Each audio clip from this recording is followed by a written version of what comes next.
My glory doesn't happen in front of a crowd. It doesn't happen in a stadium or on a stage. There are no medals handed out. It happens in the darkness of the early morning, in solitude, where I try, and I try, and I try again, with everything I have to be the best that I can possibly be, better than I was yesterday, better than people thought I could be, better than I thought I could be, faster and stronger and smarter.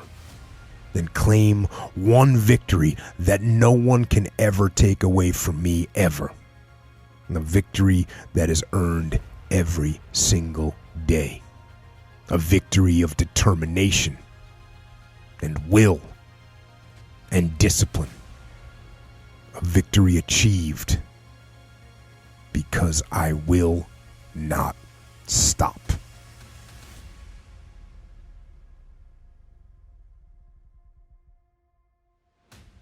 I've trained 99% of my life alone.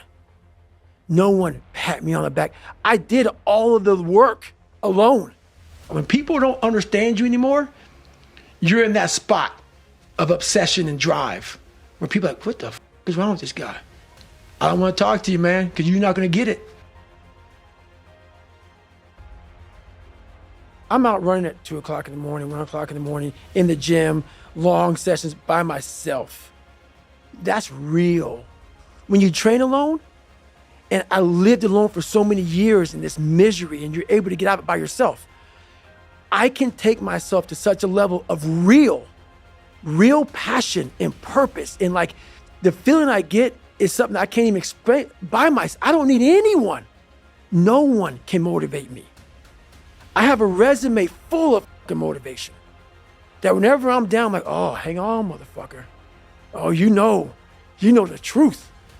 You know the truth. You know the darkness of the fucking dungeons and the fucking demons that fly. You know, and then from there, it's like, oh, okay, you were there. You know this. There was no one there to pick up the rucksack, to pick up the boat, to pick up the log, to go in there. It was you. It was you. There was no pat on the fucking back at 300, at 275, at 250, at 220. No, that was you. So those things that come out of me, that extract from me in the darkness, people are looking for that pat on the back. Where is it? Oh, I don't need it.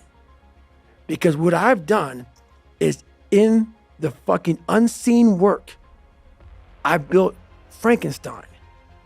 So whenever shit gets nasty, David Goggins goes, you had nobody anyway, motherfucker.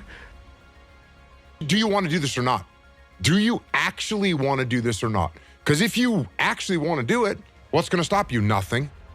And if you don't really want to do it, what's going to stop you? Just about anything that comes up. There's some internal drive that you either have or you don't have. And if you have it, you won't quit.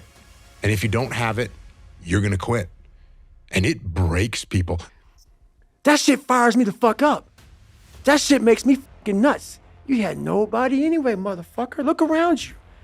There was no fucking team. It was you. There was no weight loss program or mom and dad waking you up saying you can do it, you can be better, trying to build belief. You built belief when you had nothing. Rock bottom. As times get hard for me, the truth comes out. And my truth is powerful as fuck. It's real. It's tangible. I feel it. It comes out of my brain as I speak about it. I'm reliving every single dark moment of my life to be here. That is what people don't get. That is what motivates David Goggins, is the unseen work. But everybody needs that pat on the back. They need that training partner. They need that accountability coach. I don't need that shit. And neither do they. But it's what we've trained ourselves to believe that we need. Go try and accomplish something that's hard. You may win, you may lose, you may succeed, you may fail. I'll tell you what, you'll be better. If you avoid those things that are hard, if you don't accept that challenge, if you don't step up and step into that cold water, and you sit on your couch and eat Doritos, This is not a good move. Don't do that. Move towards that challenge, whatever that challenge is. Move towards that challenge and go attack it. And you may be successful and you may not be successful, but you will be better. And the next challenge, you're going to be more prepared for. And the next challenge after that, you're going to be even more prepared for. And you're going to fail, and you're going to fail, and you're going to fail, and you're going to fail, and then you're going to win. When you continue to overcome, and I had so many obstacles to overcome, so it's actually a benefit to me, but the benefit is not like a benefit like that. You have to have the courage and the patience to overcome and overcome. Before you know it, man, you have a whole medicine cabinet, but there's no medicine in the motherfucker. There's no pre-workout. I don't take none of that shit. There's nothing I need. We all have this ability to have our own medicine cabinet. But unless you go in there and put the medicine in there, it's always gonna be fucking empty, man. You're always gonna need the pre-workout. You're always gonna need I don't drink coffee. I don't do none of that. I don't need it. I can run for 70 hours, and I had before. No caffeine. I got all this wonderful shit that I overcame on my own, by myself, in the darkness. That, man, when it's cold, I'm hot. When it's hot, like I can feed myself all the time. The brain is the most powerful weapon in the world.